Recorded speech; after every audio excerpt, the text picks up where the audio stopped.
He visto varios programas en los que grandes cantantes,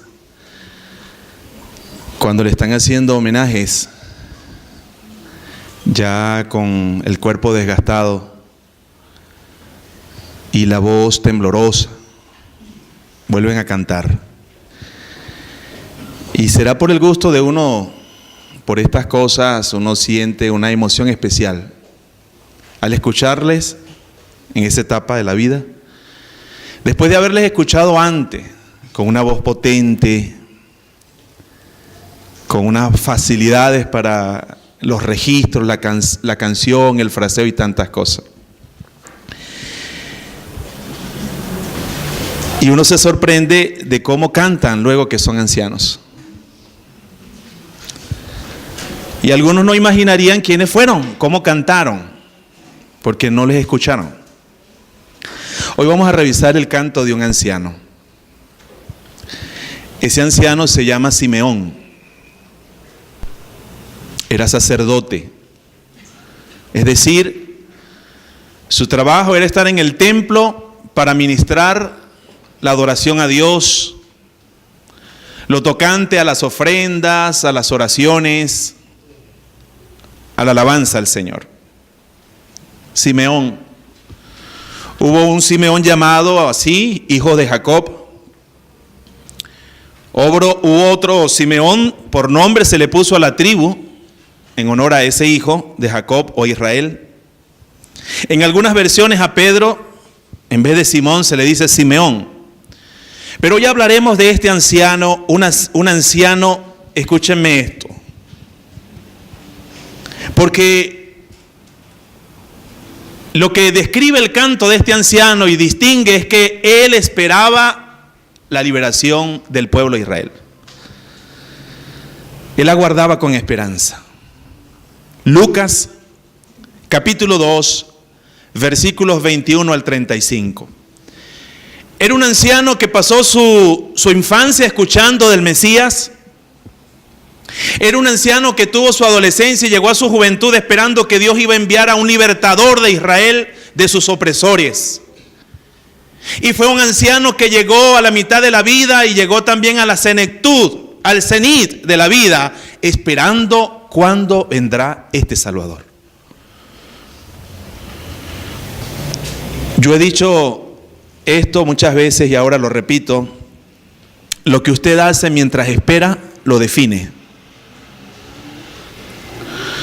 Lo que usted hace cuando espera una respuesta, cuando espera una resolución, lo define. Y este anciano nos enseña a nosotros cómo tenemos que esperar. Este anciano nos enseña a nosotros cómo tenemos que recibir el cumplimiento de lo esperado. Y este anciano nos enseña a nosotros cómo deberíamos despedirnos cuando toque el momento. Porque todos, en algún momento, vamos a partir. Lucas capítulo 2, versículos 21 en adelante. El 21 dice que cuando se cumplieron los 8 días, acuérdense que Jesús nació. Sus padres tuvieron que ir a Belén para un censo y entonces luego tuvieron que huir porque Herodes, temeroso, en su cobardía quería matar a todos los niños y los padres tuvieron que huir a Egipto para cuidar la vida del niño, pero finalmente el niño nace, como lo dijo la profecía. No nació en palacio, no fue palaciego, nació en un establo. Y pesebre es el comedero de los animales. Pesebre no es el establo, la casita. Pesebre es el comedero de animales que se hacía de madera, a veces se hacía también de piedra. Allí nació el Salvador. Y ahí estuvo en pañales envuelto en esa paja. Lo calentaron los animales. Porque en el mesón donde fueron a buscar, que era como un tipo de hostel público, comenzaron a buscar y no había lugar para ellos. Le dijeron: si quieren, quédense atrás, donde todos los que están hospedados, que cubrieron la plaza, tienen sus animales. Y ahí nació el Salvador. Y nació el Salvador.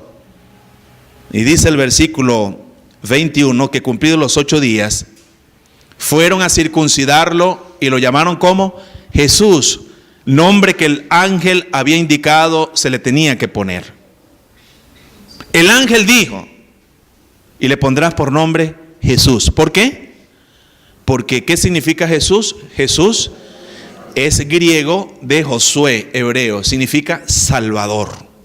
Jesús significa Salvador. Y ese es el nombre que Él lleva porque ese nombre lo va a marcar su misión. Él viene a este mundo para salvar a los hombres de sus pecados. Que yo sepa, no han inventado una inyección ni una pastilla para limpiar la conciencia, limpiar el pecado, quitar la carga del alma y borrar nuestros pecados. No la han inventado y no la inventarán. Jesús vino a resolver ese problema. Él salvará a su pueblo y al mundo de sus pecados. En los versículos 21 al 24 yo quiero que vean que ahí hay 3 costumbres judías que se cumplieron. No voy a predicar eso, tengo otras cosas que predicar, pero quiero que entendamos ese contexto. Cuando los padres de Jesús toman al niño y lo llevan al templo, cumplieron 3 costumbres judías. Cumplieron 3 indicaciones que daba la religión hebrea. Y ustedes la van a investigar y a identificar conmigo. Versículo 22. Asimismo, cuando se cumplió el tiempo en que según la ley de Moisés ellos debían purificarse, entonces lo hicieron por algo con el niño, lo hicieron también por María. Ellos debían purificarse, José y María llevaron al niño a Jerusalén para presentarlo al Señor. Versículo 23. Así cumplieron con lo que la ley del Señor, con lo que en la ley del Señor está escrito: todo varón primogénito será consagrado al Señor. Y el versículo 24 vamos a leer también ofrecieron ¿qué? Un sacrificio conforme a lo que la ley del Señor dice, un par de tórtolas o 2 pichones. Como era una familia humilde, ellos ofrecieron la ofrenda más humilde que se podía presentar. Las 3 cosas que ellos cumplieron fueron, en primer lugar, circuncisión del niño. Porque era una marca en el cuerpo, el prepucio de su genital del niño era desprendido. Eso era la circuncisión. De pronto los niños van a necesitar explicación en casa. Pero esa marca en el cuerpo del niño, del varón, significaba formar parte ¿qué? Del pueblo del pacto. La circuncisión era una marca que al varón le decía: tú formas parte del pueblo hebreo, tú formas parte de un pueblo que tiene un pacto con Jehová de los ejércitos. Tú no vas a andar en la vida olvidando eso. A los niños varones se le hacía eso para que llevaran en su cuerpo la marca de identificación con el pueblo con quien Dios hizo un pacto. Ustedes van a ser mi pueblo, pero van a ser un pueblo que no va a vivir sin ley. Ustedes van a ser un pueblo que se van a comportar o se van a conducir conforme a mi ley. Entonces lo primero que hicieron conforme a la ley fue la circuncisión, una marca de ingreso al pueblo del pacto. En segundo lugar, ¿qué fue lo que hicieron?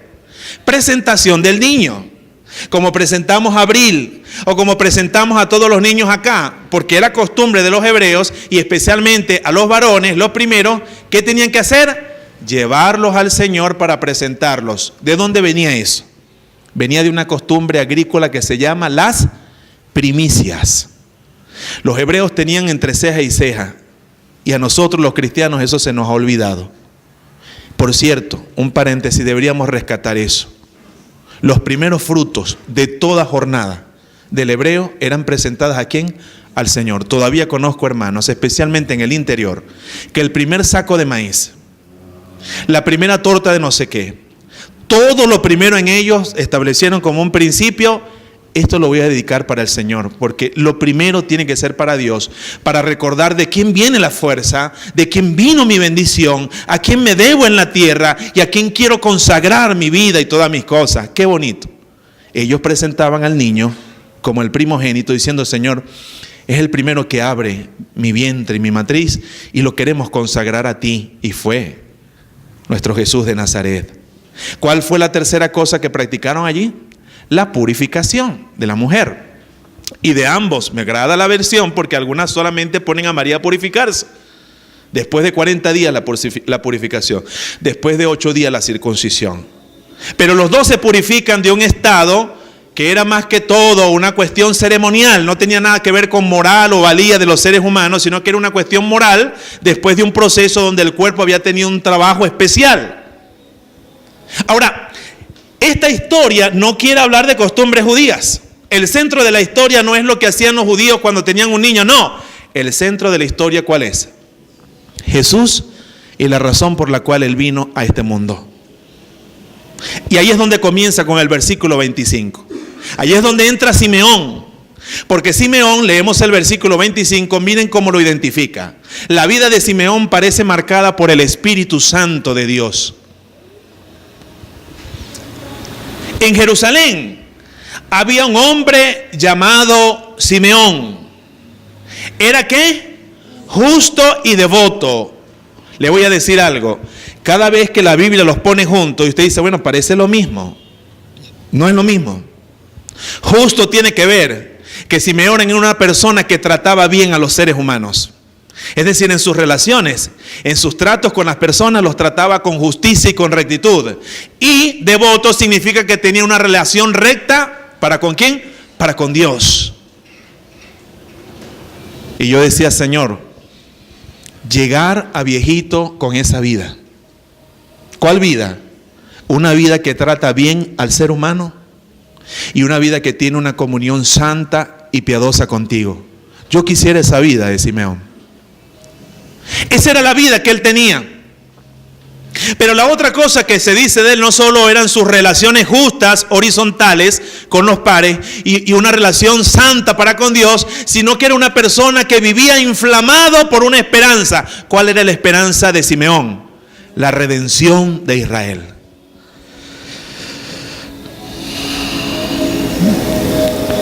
Este sacerdote se levantaba todos los días diciendo, Señor, ¿cuándo vas a redimir a tu pueblo Israel? ¿Qué significa redimir? A liberarlo, a salvarlo. Porque el pueblo de Israel estaba siendo oprimido y fue oprimido en la historia por tantos imperios. Y el último que le tocó cuando estaba en vida a Simeón fue el imperio romano. Y era un imperio hostil. Era un imperio muy duro que maltrataba a la gente, que imponía unos impuestos, que cometía injusticia. Y todos los días de su vida Simeón se levantaba con esa esperanza. Señor, tú lo dijiste por medio de tu palabra y por medio de los profetas que ibas a enviar a un Salvador. Yo espero eso, Señor. El Espíritu Santo estaba ¿con quién? Con él. Miren las veces que se menciona el Espíritu Santo. La primera vez que se menciona el Espíritu Santo es para decir que el Espíritu Santo estaba con él. Vamos al versículo que sigue. 3 veces se habla del Espíritu Santo. Y le había revelado el Espíritu Santo que no moriría sin antes ver ¿a quién? A Cristo el Señor. Fue como que Dios le dijo, por tu justicia y tu piedad te voy a dar un regalo, Simeón. No vas a morir. Antes de morir vas a ver ¿a quién? A Jesús, el Salvador de este mundo. Y Simeón creyó esa palabra para él porque el Espíritu se la dio a él, se la reveló. No fue una cosa de sueños, no fue una cosa de pasión humana, fue una cuestión de revelación divina. Así como la revelación que le dio Dios a Pedro para reconocer al Cristo, Dios le reveló a Simeón, tú vas a conocer a Cristo el Señor. Versículo 27. Y movido por el Espíritu, ¿cuáles son las 3 cosas que vemos que hace el Espíritu Santo en la vida de Simeón?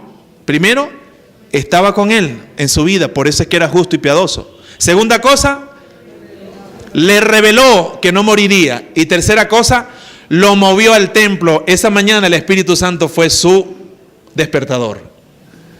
Le dijo, Simeón, párese temprano. ¿Qué pasó, Señor? Vaya al templo. Sí, yo tengo que ir al templo, soy sacerdote. Yo tengo que ir al templo, pero vaya al templo que le tengo una sorpresita. Y cuando al niño Jesús lo llevaban sus padres para cumplir con la costumbre establecida por la ley, versículo 28, por favor, dice, Simeón lo tomó en sus brazos y bendijo a Dios. Ahora, ya vamos a ir terminando. Yo quiero que veamos algunas características de este canto, que apenas va a comenzar el canto. Simeón comenzó a cantar con su voz temblorosa. Ya no era la voz joven de un sacerdote con fuerza, ya no era la voz de pronto del muchacho, pero era un canto intenso, era un canto hermoso. Aquí esto se llena de ternura. Aquí se llena de ternura porque él comenzó a elevar un canto al Señor. Él bendijo a Dios porque reconoció que delante de él estaba ¿quién? El Salvador, el libertador. Sigamos leyendo, por favor, en el versículo 29. Y aquí viene el canto, por eso lo entrecomilla. Y voy a resaltar unas 3 o 4 características de este canto para que nos preguntemos cómo el canto de Simeón debe a nosotros llevarnos a cantar en esta Navidad. En una Navidad en la cual no estamos exentos ¿de qué? De dolores, de tristezas, de temores, de preocupaciones, de separaciones, de preguntas, de indignación. Nosotros a veces pensamos cuando decimos feliz Navidad, y por ahí vi una de esas tantas diatribas que a veces me parecen infructuosas por las redes sociales, de que si se les debe decir o no a los venezolanos feliz Navidad. Y yo dije, ¿cómo la gente puede discutir eso? Y es una discusión larga, parece un chorizo carupanero. Larguísimo, no, que sí, que sí, no, porque ¿cómo le digo decir feliz Navidad no sé cuánto, que los pobres venezolanos están pasando por...? Y yo decía, bueno, no voy a decir la palabra que pensé, pero digo una discusión infructuosa. Porque ¿quién dijo que para yo tener gozo, esperanza, alegría? ¿O ustedes creen que los pastores a quienes se les digan no tengan miedo, les voy a decir algo que los va a poner muy contentos? Es que ellos tenían toda la vida de comodidad que nosotros para sentirse contentos. Les aseguro que nosotros tenemos 1000 veces más que esos pastores. Les aseguro que nosotros tenemos 1000 veces más que la pobre pareja esa que tuvo que ir a parir en un sitio insalubre. A cualquiera de nuestras mujeres le dicen así, mira, lo único que queda es para que paras en un establo. Y eso está esterilizado. La pobre María tuvo que allí abrir sus piernas, pujar, sudar y gritar para que saliera el muchacho, y pegó el grito, el primer grito, ese llanto de niño. El último grito será en la cruz diciendo, consumado es. Y entre ese llanto de niño y ese grito del victorioso Cristo se teje la historia de salvación y de amor y de paz y de gozo más grande, porque es loco. Yo no puedo entender cómo sí puedo tener paz, sí debo tener paz, sí debo tener gozo, sí debo tener alegría, sí debo tener esperanza a pesar de lo que está pasando en mi alrededor. Eso no significa justificar lo que pasa a mi alrededor, pero significa no amarrarme a eso y poder cantar en medio de ese dolor. Ahora, ¿ustedes creen que para Simeón la vida era fácil? Hermanos, yo creo que aquí está la clave que explica mucho del cristianismo de este tiempo.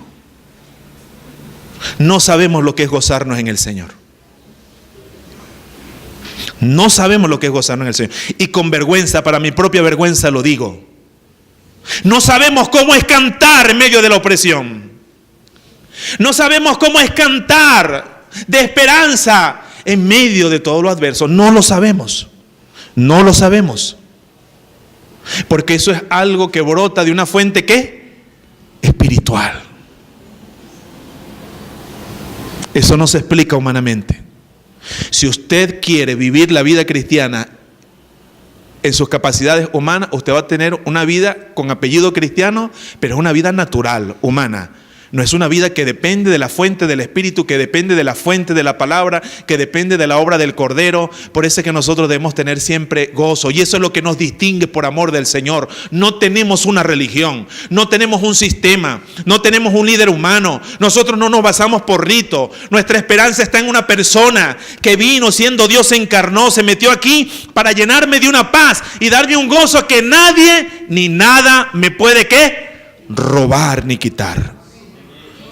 Dígame usted, si no tenemos razón, entonces los venezolanos que conocemos quién vino y para qué vino, para celebrar. Yo no celebro la circunstancia, pero celebro en medio de ella. Y mire lo que el canto dice. Según tu palabra. Y mire, es un canto, el canto de Simeón, es un canto de la palabra. Es un canto de ver la palabra prometida que sé qué, que se cumplió. Señor, yo llevo tanto tiempo. Imagínense al viejito. Las lágrimas le caerían y le mojarían la barba. Señor, tanto tiempo esperando, pero yo nunca puse en duda tu palabra. Yo siempre creí que lo que tú me habías dicho era verdad. Y según tu palabra, soberano Señor, ya puedes, ¿qué? Despedir a tu siervo en paz.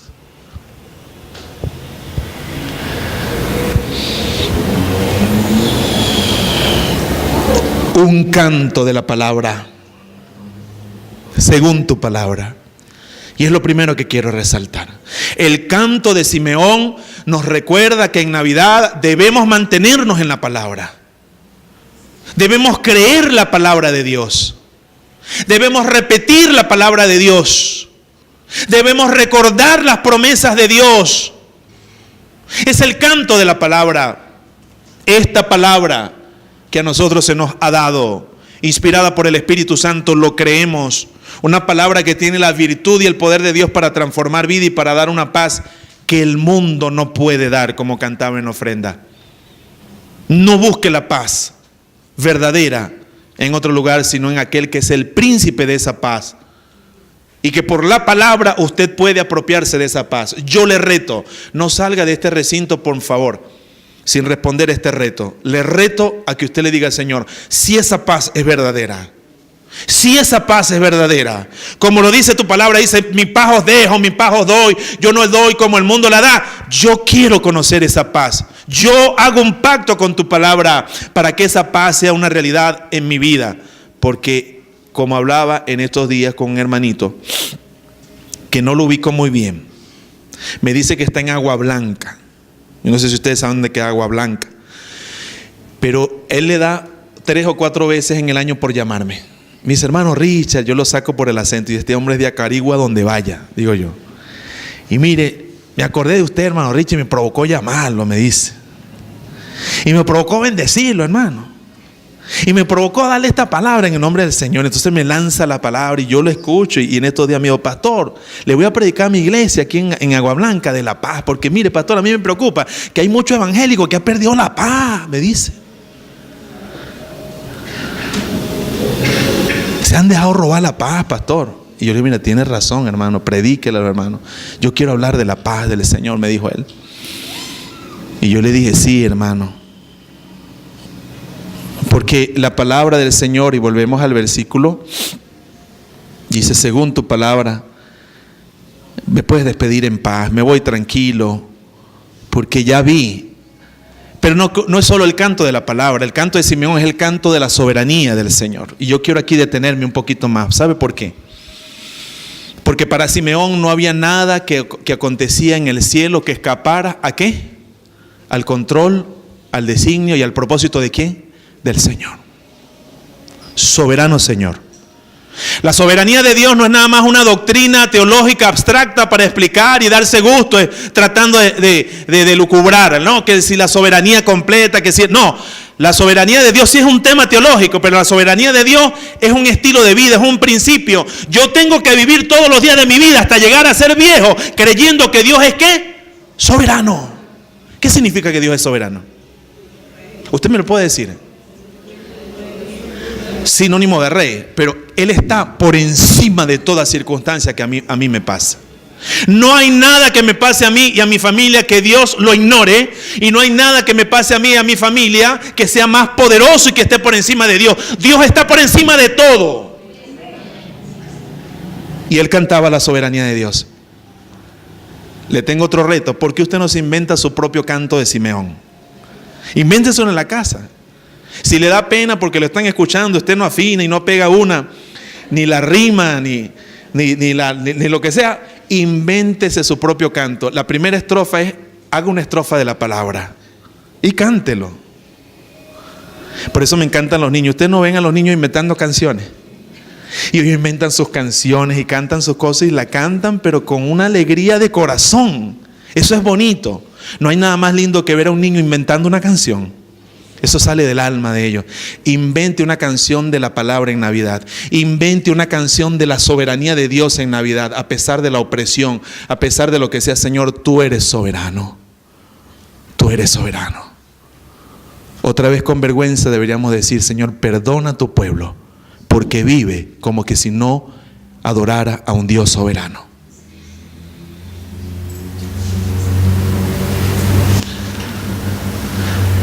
Y hemos experimentado tantas cosas como venezolanos. Pero hoy tenemos que decir: Señor, yo no entiendo por qué. ¿Por qué pasamos lo que estamos pasando? ¿Hasta cuándo? ¿Y cuál es el propósito de eso? Pero algo que sí tiene que estar claro es que tú eres mi soberano Señor.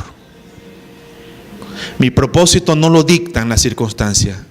Mi propósito no lo dictan los mortales. Mi propósito lo dicta el que está por encima de todo. Tú eres soberano, Señor, sobre esta enfermedad. Tú eres soberano, Señor, sobre esta separación. Tú eres soberano, Señor, sobre esta necesidad. Tú eres soberano, Señor, sobre esta escasez. Tú eres soberano, Señor, sobre esta operación. Tú eres soberano, Señor. Tú eres soberano. Tú eres soberano. Eso cantó el viejito Simeón. Me puedo ir tranquilo. Vamos a ver qué encontramos. Versículo 30. ¿Por qué estaba alegre Simeón? ¿Por qué estaba alegre? Porque sus ojos vieron la salvación. Leí por ahí, lo compartí, de Leonardo Boff, un teólogo católico. Pero dicen que todos los niños quieren ser hombres o grandes. Todos los hombres quisieran ser, no, reyes o personas con autoridad. Usualmente todos los reyes quieren ser dioses, pero el único Dios que quiso ser niño fue este que nosotros adoramos. Y yo he visto tu salvación, Señor. Es que Jesús, cada día amo a Jesús. Todas las navidades yo amo más a Jesús. Y espero que este amor crezca hasta que cierre mis ojos, porque me sorprende, hermano, a mí me sorprende cómo se hace hombre.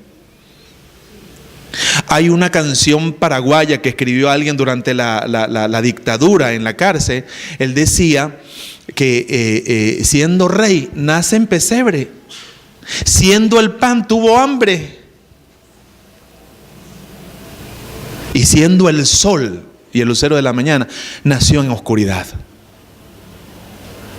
Este niño que vino a salvarnos de esta manera tan hermosa, hermano, mira, aquí está el pesebre que nosotros hacemos. No me enrollo con nada, ni con esto, ni nada. Está todo muy bonito, pero esto me gusta de una manera especial. Porque la descripción es como una narrativa. Aunque ahora hay nacimientos que le hacen trenes y le ponen hasta Ferrari y todas esas cosas, pero no era así. Entonces, esto me encanta, ver este cuadro, a imaginar cómo fue eso. Y cómo nació en un establo sencillo. Es una maravilla. Yo amo a Jesús. Amo su plan, amo su salvación, amo cómo Él decidió venir a hacer por nosotros lo que no merecíamos. Es algo grande. Entonces es el canto de la palabra cumplida, prometida y cumplida.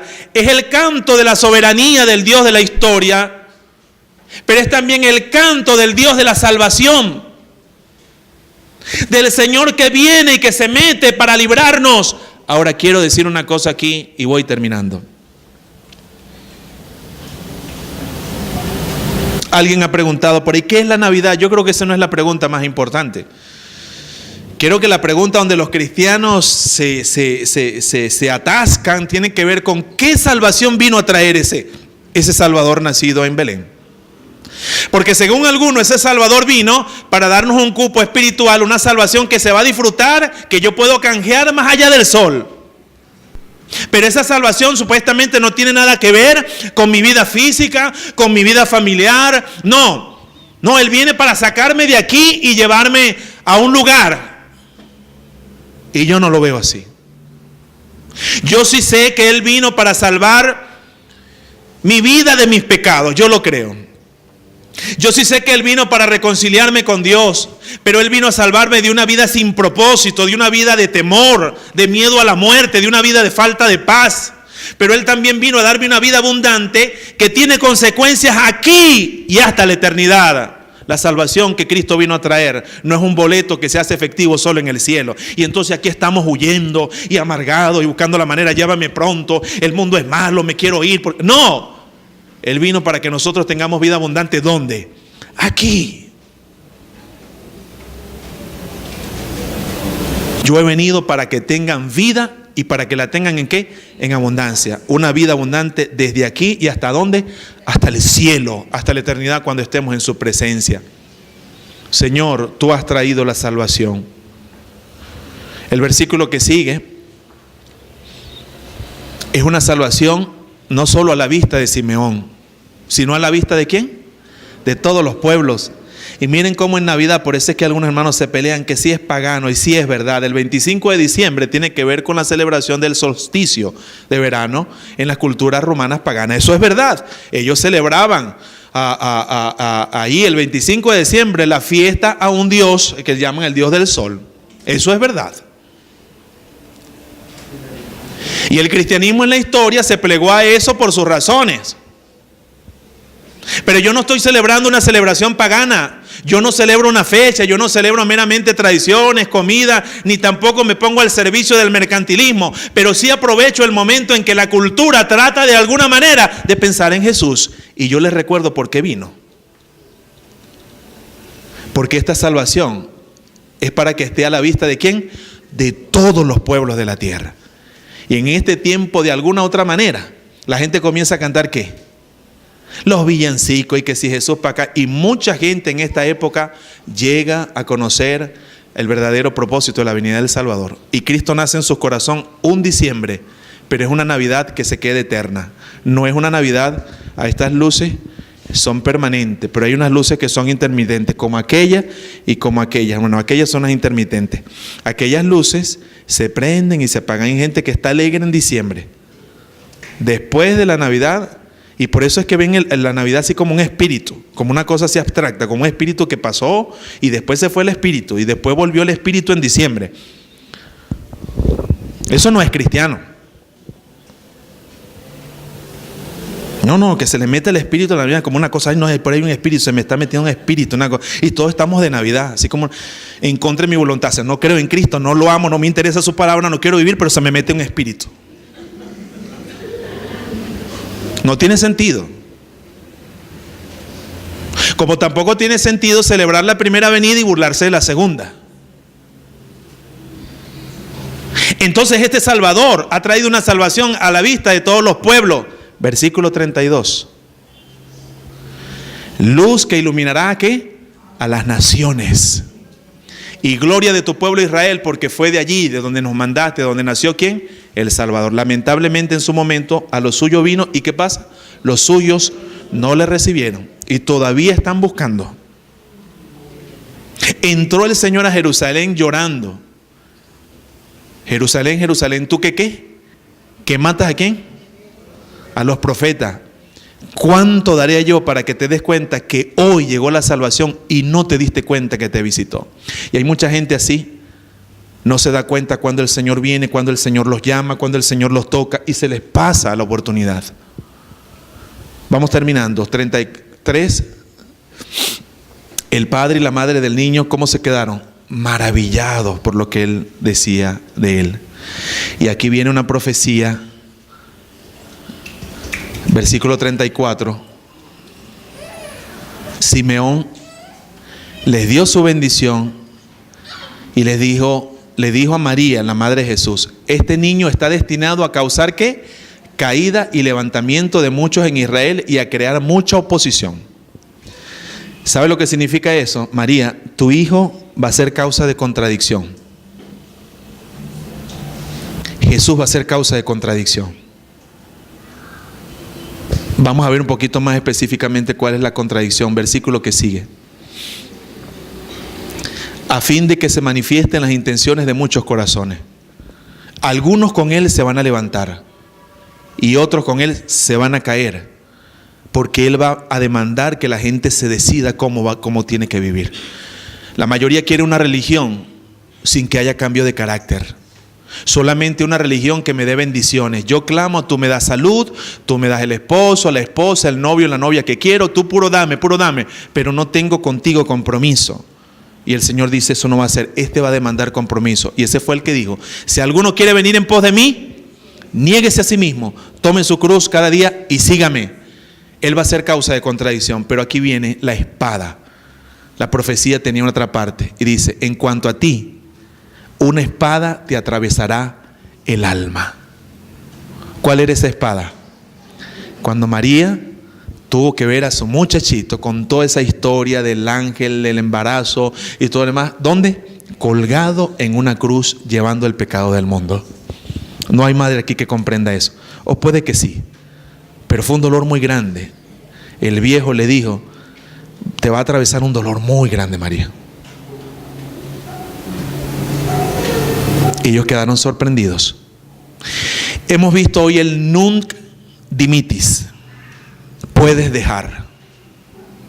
Del latín, las primeras palabras del canto. Puedes dejar a tu siervo que se despida, porque ya vieron mis ojos que tu palabra se cumple, que tú eres soberano y que tu salvación es grande. Vamos a orar al Señor. Le voy a pedir a Keren que se prepare para que entonemos el primer canto.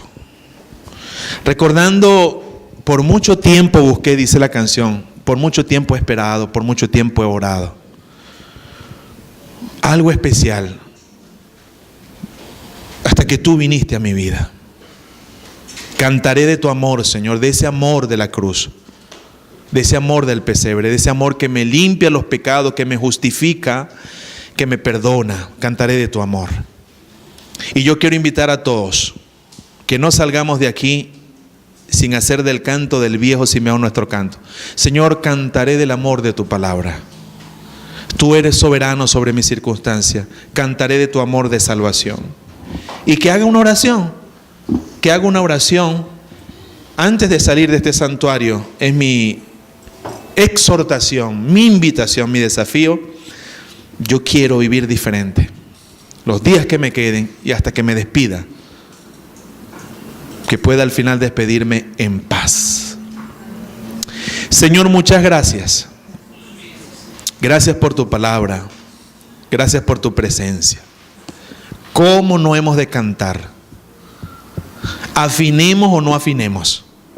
Hay que cantar con gozo, con júbilo, con alegría, por quién eres tú y por lo que has hecho para nosotros y para las naciones de la tierra. Bendito sea tu nombre.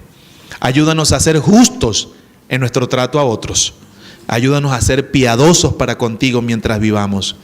Que cuando llegue el momento podamos decir como el viejo Simeón: me puedo ir tranquilo y en paz, porque yo tengo Salvador, porque yo sé quién es soberano sobre esta vida, sobre la muerte y sobre la eternidad. Te damos gracias, Señor, cuando nos permites como iglesia cristiana, evangélica, bautista, celebrar la natividad de nuestro Señor, su encarnación y su venida. Permítenos compartir esto con tanta gente. Una grabación, una palabra, un libro, lo que sea, que la gente sepa, Señor, que hay algo más que solo subsistir o sobrevivir, que hay razones y posibilidades en Cristo de tener una vida abundante. Te bendecimos, Señor, en el nombre de Jesús. Amén.